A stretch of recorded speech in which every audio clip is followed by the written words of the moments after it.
કેમ છો બાળ મિત્રો? મજામાં છો ને? તો આપણે સ્ટાન્ડર્ડ 6 ની અંદર વિષય વિજ્ઞાનની અંદર આપણે પાઠ 2 આહારના ઘટકો વિશે રિવિઝન કરીએ. બાળ મિત્રો, તમે આગળ પણ આ પાઠ તો શીખી જ ગયા છો, બરાબર? પણ થોડુંક આપણે એનું રિવિઝન કરીશું જેથી આપણે સરળતાથી યાદ આવી જાય, બરાબર? આહાર એટલે તમને ખબર છે, આહાર એટલે ખોરાક. આપણે ખોરાક ખાઈએ છીએ તો કયા કયા ઘટકો ખાઈએ છીએ? તો આહારના ઘટકોમાં કાર્બોદિત, પ્રોટીન, ચરબી, વિટામિન, ખનિજ ક્ષાર એવા જુદા જુદા ઘટકો ધરાવતા એવો ખોરાક ખાઈએ છીએ. એકનો એક ખોરાક ખાઈએ છીએ. રોજ દાળ ભાત રોટલી શાક હોય પણ રોજ બટાકાનું શાક ખાઈએ છીએ નહીં. એક દિવસ કઢી હોય, એક દિવસ મગ હોય, એક દિવસ કઠોળનું શાક ખાઈએ. એમ આપણે જુદા જુદા ખોરાક ખાઈએ છીએ જેથી આપણને ખાવા પ્રત્યે રુચિ રહે છે. તો બાળ મિત્રો, આપણે જે ખોરાક ખાઈએ છીએ એ તમે પહેલા પાઠમાં પણ શીખી ગયા કે કોઈ પણ આપણે ખાદ્ય સામગ્રી બને છે, બરાબર? કોઈ પણ આપણે ખાવાની સામગ્રી બનાવીએ તો તેની અંદર કેટલા પ્રકારના છે? એક પ્રકારનો કોઈ બનતો નથી. બે કે તેથી વધુ પ્રકારની વસ્તુઓ ખાદ્ય સામગ્રીનો ઉપયોગ કરી અને વાનગી બનતી હોય છે. તો આપણા આહારની દરેક વાનગી બે કે તેથી વધુ ખાદ્ય સામગ્રીની બનેલી હોય છે. આપણા આહારમાં આપણે ખોરાક શા માટે ખાઈએ છીએ? શેના માટે મેળવીએ છીએ? શક્તિ મેળવવા માટે. જો આપણે ખોરાક જ ના ખાઈએ તો આપણામાં શક્તિ આવે, તાકાત આવે? ન આવે. આપણે કોઈ પણ કામ કરી શકીએ નહીં. તો આપણા આહારમાં શરીર માટે જરૂરી કેટલાક આવશ્યક ઘટકો હોય છે જેને આપણે પોષક દ્રવ્યો કહેવામાં આવે છે. તો જુઓ બાળ મિત્રો, અહીંયા પોષક દ્રવ્યની વ્યાખ્યા પણ પૂછાય કે પોષક દ્રવ્યો કોને કહેવામાં આવે છે? તો આપણા આહારમાં જે ખોરાક ખાઈએ છીએ એમાં શરીર માટે જરૂરી આવશ્યક ઘટકો હોય છે જેને આપણે પોષક દ્રવ્યો કહીએ છીએ. આહારના મુખ્ય પોષક દ્રવ્યો કયા કયા છે? તો પહેલો કયો આવે? મેં તમને કહ્યું હતું. પહેલો કયો આવે? કાર્બોદિત. બીજો પ્રોટીન, પછી ચરબી, પછી વિટામિન અને ખનિજ ક્ષારો. આમ આપણા 5 ઘટકો છે. એના સિવાય બીજું આપણે પાણીની પણ જરૂરી છે અને પાચક રેસા પણ જરૂરી છે. પાચક રેસા વૃક્ષાંશના નામે પણ ઓળખાય છે. જો બાળ મિત્રો યાદ રાખજો, એક માર્કમાં ખાલી જગ્યા પણ પૂછાય કે પાચક રેસા ખાલી જગ્યાના નામે ઓળખાય છે. બીજા કયા? તો વૃક્ષાંશ. કાર્બોદિત, પ્રોટીન અને ચરબી આપેલ ખાદ્ય પદાર્થોમાં છે કે નહીં તેમની આપણે કસોટી પણ કરી હતી. જે આગળના વિડીયોમાં આપણે જે અગાઉ બનાવેલા હતા એની અંદર દરેક આપણે કઈ રીતે એની પરીક્ષણ કરવી એ આપણે જોયું હતું. આહારમાં પોષક દ્રવ્યો જે ખાદ્ય પદાર્થોમાંથી મળી રહે તે ખાદ્ય પદાર્થો કે પોષક દ્રવ્યના સ્ત્રોતો કહેવામાં આવે છે. એટલે આપણને જેમાંથી પોષક દ્રવ્યો મળી રહે એના સ્ત્રોતો કહેવાય છે. ધાન્યો, તો ધાન્ય એટલે કે ઘઉં છે, બાજરી છે, જુવાર છે, મકાઈ છે, એ બધા આપણા ધાન્યો છે. તો એ કોના સ્ત્રોતો કહેવાય? કાર્બોદિત. એટલે હવે એક માર્કનો પ્રશ્ન પૂછાય કે કાર્બોદિત આપણને શામાંથી મળે છે? તો શામાંથી મળે? ધાન્યોમાંથી. કયા ધાન્યોમાંથી? કોણ બોલશે? કયા કયા ધાન્યો આવે? મકાઈ વગેરે, બરાબર? ચલો, કઠોળ અને દૂધ એ પ્રોટીનના સ્ત્રોતો છે. એટલે આપણે પ્રોટીન લેવું હોય, બરાબર, તો પ્રોટીન આપણને શેમાંથી મળે? કોની અંદરથી મળે પ્રોટીન આપણને? કોણ બોલશે? પ્રોટીન શેમાંથી મળે આપણને? કઠોળ અને દૂધમાંથી. શેમાંથી? કઠોળ અને દૂધમાંથી પ્રોટીન મળે છે. ત્યાર પછી ચરબી આપણને શેમાંથી મળે? તો તેલીબિયા એટલે કે જેમાંથી તેલ નીકળતું હોય.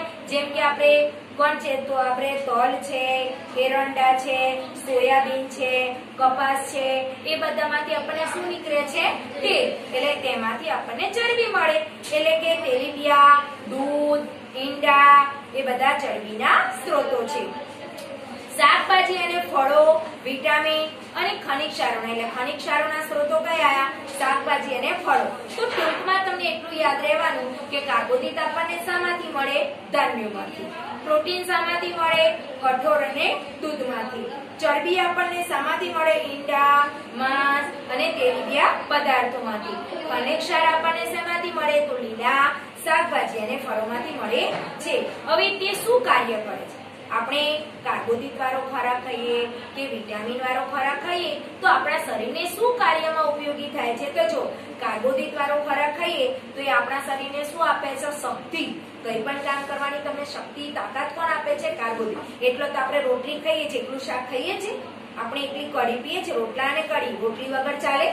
તમે પંજાબી ખાઓ, કોઈ પણ ખાઓ, તો રોટલી આપણે દરરોજ ખાવી પડે છે. રોટલી, ભાખરી, રોટલો કોઈ પણ, તો આપણને તેમાંથી શક્તિ મળે છે. એટલે કાર્બોદિત શું કામ કરે છે? તો આપણા શરીરને જરૂરી શક્તિ પૂરી પાડે છે. ત્યાર પછી આપણે જોઈએ છે ચરબી. તો ચરબી વાળો ખોરાક હોય છે આપણને શું પૂરી પાડે છે? ગરમી અને શક્તિ.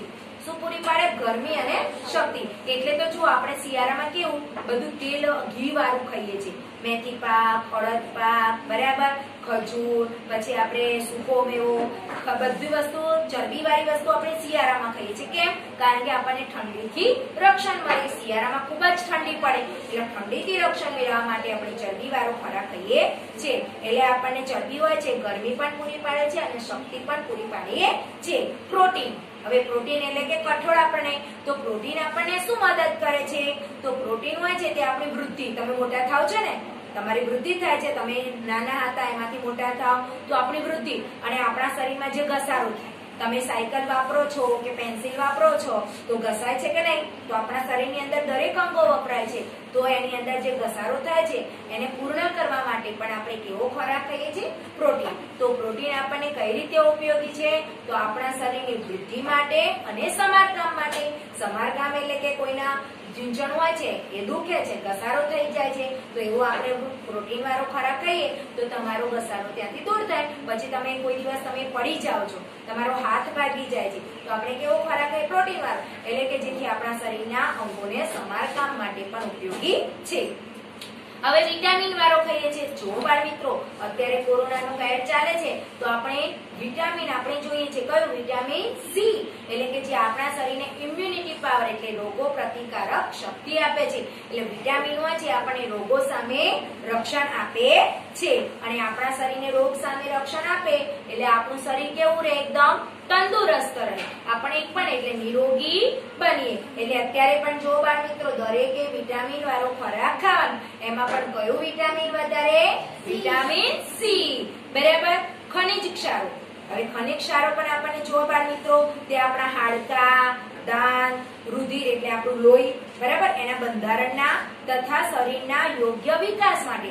આપણા શરીરનો ઘણા લોકોનો યોગ્ય વિકાસ જ નથી થતો, એકદમ નાના નાના હોય, એનું શરીરની વૃદ્ધિ ના થતી હોય, એટલે એ લોકો પૂરો ખોરાક જેમને જોઈએ એવા પ્રોટીન વાળો કે ખનિજ ક્ષાર વાળો ખોરાક ના ખાય એટલે એમની વૃદ્ધિ બરાબર થતી નથી. એટલે આપણા ઘણા લોકોને દાંત જલ્દી સડી જાય છે, તો ખનિજ ક્ષારોની ઉણપ હોય, પછી દાંતમાંથી લોહી નીકળે છે, એના પણ કારણ. એટલે હાડકા, દાંત, રુધિર વગેરેના બંધારણમાં તથા શરીરના યોગ્ય વિકાસ અને આપણા સારા સ્વાસ્થ્ય માટે આપણે ખનિજ ક્ષાર જરૂરી છે. આ ઉપરાંત આપણે જોઈએ છે આ ચરબી, પ્રોટીન, કાર્બોદિત, વિટામિન, ખનિજ ક્ષાર. એના સિવાય પણ બીજા કોણ છે? પાણી. અને બીજું કોણ હતું ભાઈ? આપણે પાચક રેસા. પાણી પણ આપણે જીવવા માટે તો જરૂરી છે, પાણી વગર ચાલે છે? નથી ચાલતું. આપણા શરીરમાં પાણી 70% હોય છે, બરાબર. રેસા. હવે પાચક રેસા જે હોય છે આપણને શામાંથી મળે બાળ મિત્રો? લીલા શાકભાજીમાંથી. તો એ પાચક રેસા આપણને શેના જરૂરી છે?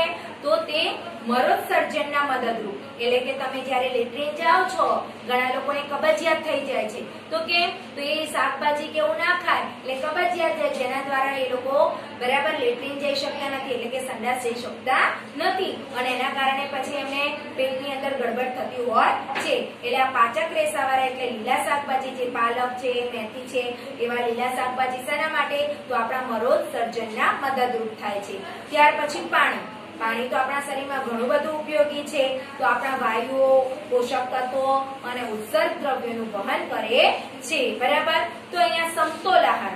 સમતોલ આહાર કેમ લઈએ? જુઓ, વધારે પડતું આપણે ચરબી વાળો ખોરાક ખાઈ લઈએ, પ્રોટીન ના ખાય, કાર્બોદિત ના ખાય તો બહુ જાડા થઈ જાય, એટલે આપણને મેદસ્વીતાનો રોગ થઈ જાય, બરાબર. વધારે પડતું કોઈ દૂધ જ ના પીવે, ઘી ના ખાય તો એનું શરીરમાં ચરબી ના હોય, તો ચરબી વગર તો આપણે હાડપિંજર જેવા લાગીએ. એટલે દરેક પ્રકારના જે પોષક દ્રવ્યો છે બરાબર. એ દરેકે સમતોલ આહાર એટલે દરેક પ્રકારનો ખોરાક જોઈએ એટલો ખાવો જોઈએ. તો જે આહારમાંથી આપણને બધા જ પોષક તત્વો મળી રહે છે તે આહારને આપણે સમતોલ આહાર કહેવામાં આવે છે. હવે ખોરાકને વધુ પડતો રાંધવાથી વધારે પડતો રંધાય નહીં. આપણે વધારે પડતો રાંધી દઈએ તો પછી આપણે અઠવાડિયામાં ફેંકી દેવો પડે અને કોઈના ખાવામાં કામમાં આવતો નથી. એટલે ખોરાકને વધુ પડતો રાંધવો પણ ના જોઈએ. ફળો અને શાકભાજીના જે ઉપર છાલ હોય છે તેને ઉતારવાથી તેમાં ચોખા અને દાળને વારંવાર ધોઈએ તેની અંદરથી પોષક દ્રવ્ય નાશ થઈ જાય. જો ફળ હોય છે ચીકુ તમે ધોઈને આખું છાલ સાથે ખાઓ ને તો તમને એની અંદરથી પોષક તત્વો વધુ મળે. સફરજન પણ કેવું હોય છે, ધોઈને અને કમ્પ્લીટ છાલ સાથે ખાઓ તો એની અંદરથી તમને પોષક તત્વો સારા મળે. ત્યાર પછી કોઈ પણ ફળ કાપીને નહીં એમને બચકું કરીને ખાઓ તો એની અંદરથી વધારે તમને પોષણ મળે. પછી કોઈ પણ કઠોળ છે એને એકવાર ધોવાય પછી 2 વાર ધોવો પણ એને વારંવાર ધોવો તો એની અંદર જે પોષક દ્રવ્યો શું થઈ જાય છે, નાશ પામી જાય છે. પછી આપણને એની અંદરથી પોષક દ્રવ્યો મળતા નથી. ભોજનમાં જો બાળ મિત્રો મેં તમને કીધું ને કે ચરબીનું વધુ પડતા માત્રા હોય, વધારે પડતું બહુ જાડા થઈ જાય. જોયો બધા અહીંયા ચરબીનું પ્રમાણ વધે તેને કયો રોગ કહેવાય? મેદસ્વીતા. એટલે તમારે પરીક્ષામાં પણ પૂછાશે કે વધુ પડતું ચરબીનો એની અંદર ખોરાક ખાવાથી કયો રોગ થાય છે? તો મેદસ્વીતાનો રોગ થાય છે. હવે ત્રુટિજન્ય રોગો વિશે પણ બાળ મિત્રો આપણા પાઠમાં આવે છે કે જે રોગો પોષક દ્રવ્યોનો લાંબા સમય સુધીના અભાવ એટલે આપણે પ્રોટીન વાળો લાંબા સમય સુધી ખોરાક ના ખાઈએ તો આપણને રોગ થાય છે. એમ આપણે વિટામિન વાળો આપણે ખોરાક લાંબા સમય સુધી ના ખાઈએ તો એના કારણે પણ આપણને રોગો થાય છે. એટલે કોઈ પણ ખોરાકનો લાંબા સમય સુધી અભાવના કારણે આપણને ત્રુટિજન્ય રોગો થાય છે. આમ કયા રોગો થાય છે? તો જો વિટામિન વાળો ખોરાક છે એવો ના ખાઈએ તો આપણને રતાધરાપણું એટલે આંખોમાં લાલ લાલ થઈ જાય છે. મેં જ્યારે આ પાઠ ચલાવ્યો તેની અંદર દરેક રોગના તમને વિડીયો લઈને બતાવે છે. એટલે તમે આગળનો વિડીયો જોશો તો તમને સમજણ પડી જશે કે કયો રોગ કેવો દેખાય. આંખમાં તમને દેખાતું ઓછું થઈ જાય એટલે રતાધરાપણું થઈ જાય છે. પછી તમને વિટામિન આપણે બી એના કારણે બેરી રોગ થાય. પછી વિટામિન સી થી સ્કર્વી નામનો રોગ થાય છે, બરાબર. અને વિટામિન ડી હોય છે એનાથી આપણને સુક્તન નામનો રોગ થાય છે. અને ખનિજ ક્ષારોના ઉણપથી ગોઈટર અને એનિમિયા નામનો, એનિમિયા એટલે પાંડુ રોગ હોય છે, બરાબર. આવા જુદા જુદા પ્રકારના રોગો થાય છે એ બધું આપણે આ પાઠમાં આવે છે, બરાબર. હવે આપણે એના પ્રશ્નો સમજીએ કે પ્રશ્નો આપણે પાઠ સમજી લઈએ પણ પ્રશ્નો જ ખબર ના હોય તો આપણે કઈ રીતે ખબર પડે? તો હવે જુઓ કયા કયા ખાદ્ય પદાર્થોમાંથી આપણને કાર્બોદિત મળે છે. તો તમને એટલી તો સમજણ પડી ગઈ કે શેમાંથી મળે? ધાન્યો. હવે બધા ધાન્યો બોલી દેવાના: ઘઉં, બાજરી, જુવાર, મકાઈ, ચોખા જેવા ધાન્યોમાંથી. પછી શાકભાજીમાંથી પણ મળે છે. કોની અંદરથી? તો બટાટા, સક્કરિયા જેવા કંદમૂળ. કંદમૂળ કોને કહેવાય બાળ મિત્રો? તમને ખબર છે? જે જમીનમાં ઉગતા હોય તેને. પછી આપણે શેરડી, ગોળ, મધ જેવા ગળ્યા ફળોમાંથી. અને બરાબર બીજું કોણ આવે છે? ચીકુ, કેળા, સફરજન જેવા ગળ્યા ફળો અને ગોળ, ખાંડ, શેરડી જેવા ગળ્યા પદાર્થોમાંથી. બરાબર સમજણ પડી ગઈ? હવે હું 4 અલગ અલગ પૂછું કે કયા ધાન્યોમાંથી આપણને કાર્બોદિત મળે? કોણ બોલશે? ચલો બોલો. સૃષ્ટિબેન બોલો.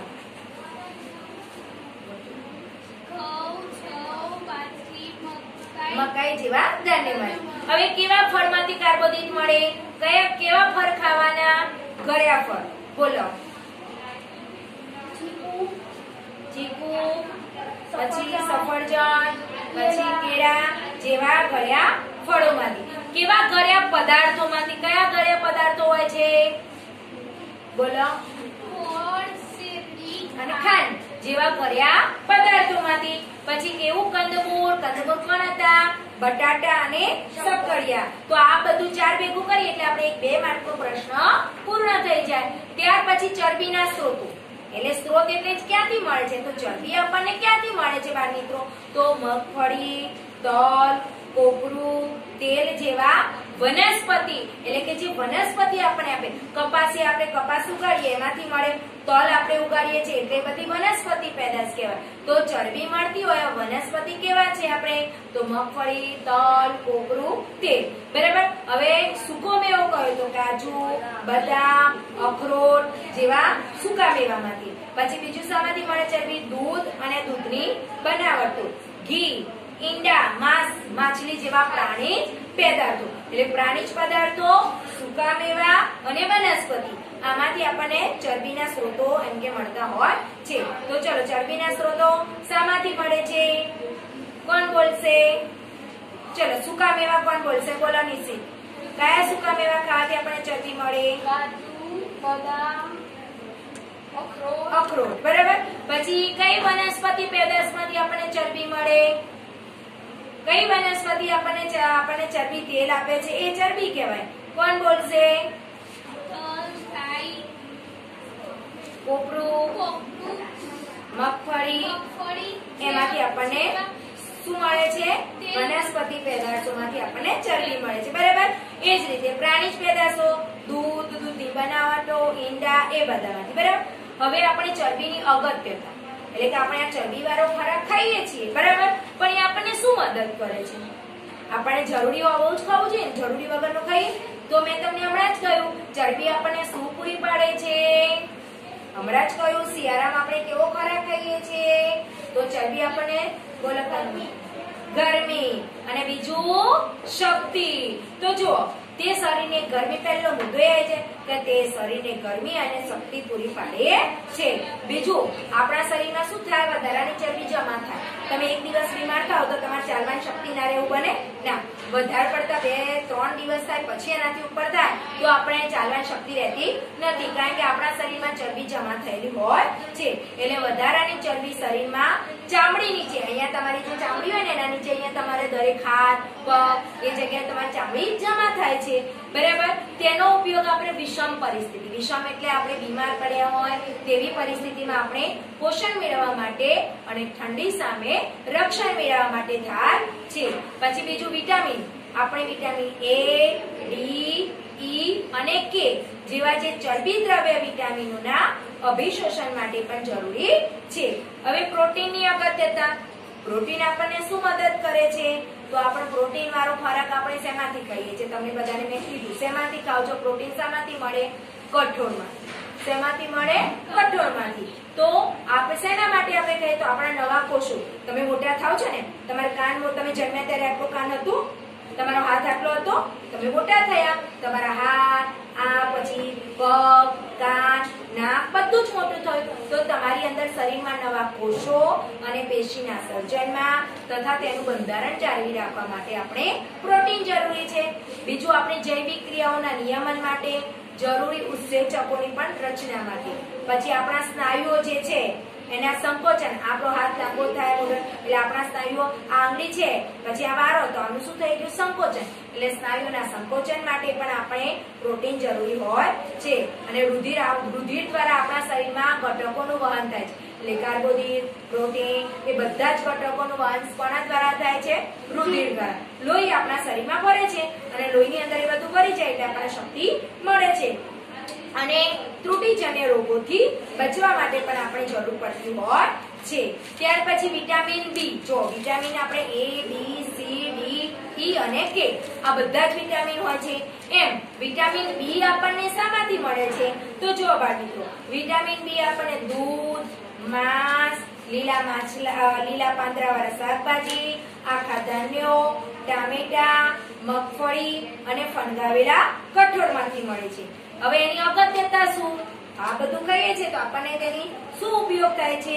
તો આપણા શરીરમાં જે ચેતાતંત્ર એટલે મગજ એટલે ચેતાતંત્ર અને પાચન ક્રિયાની કાર્યક્ષમતા વધારવા માટે તમારું મગજ, જો આવું તમે ખોરાક ખાઓ, વિટામિન વાળો ખોરાક ખાઓ તો જ તમારું મગજ કામ કરે, નહીં તો આપણું મગજ યાદ શક્તિ ઓછી થઈ જાય. બરાબર. આપણે બહુ અભ્યાસ સારી રીતે ન કરી શકીએ. બરાબર.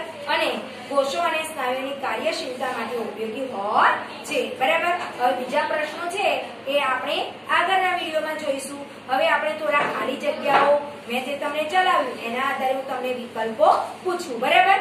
નીચેનામાંથી કયો આહારના મુખ્ય પોષક દ્રવ્યોમાં સમાવિષ્ટ થતા નથી? એટલે કોણ છે?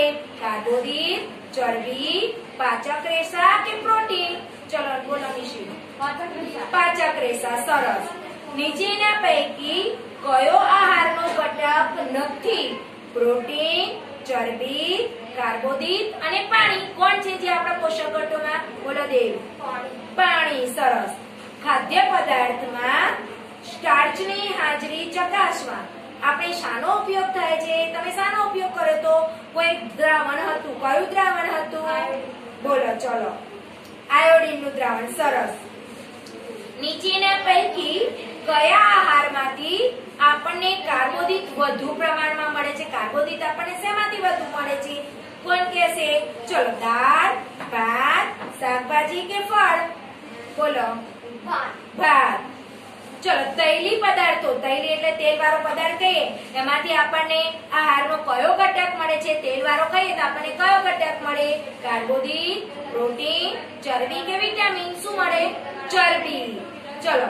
કયો સંપૂર્ણ આહાર કહેવાય? એ બધું જ મળી રહે. બોલો. દૂધ. ચલો. શાકભાજી અને ફળોનો ઉપયોગ કરતી વખતે શું કરવાથી તેના પોષક દ્રવ્યો જળવાઈ રહે છે? તેને શું કરીએ આપણે?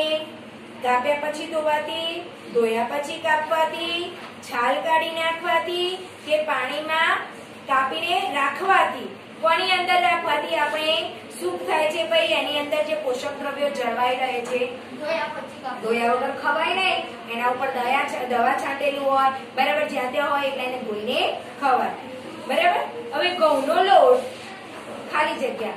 ઘઉંનો લોટ આયોડિનના દ્રાવણના 2-3 ટીપા નાખતા કેવા રંગનો બની ગયો તો? ઘઉંનો આપણે પ્રથમ જ્યારે કર્યું ત્યારે બોલો. ભૂરો અને કાળો બરાબર. પછી ખાલી જગ્યા આપણે શરીરને રોગોથી રક્ષણ આપે છે. આપણા શરીરને રોગોથી રક્ષણ કોણ આપે? મેં હમણાં જ કીધું. કોરોનાથી કરવું હોય તો બોલો. ના. વિટામિન. વિટામિનો. વિટામિન સી તો આપણને રોગ પ્રતિકાર, પણ દરેક પ્રકારના વિટામિનો ખાઈએ તો આપણને રોગોથી રક્ષણ આપે. આ જ રીતે આપણે અધૂરો પાઠ છે એ આગળના વિડીયોમાં જોઈશું. Thank you.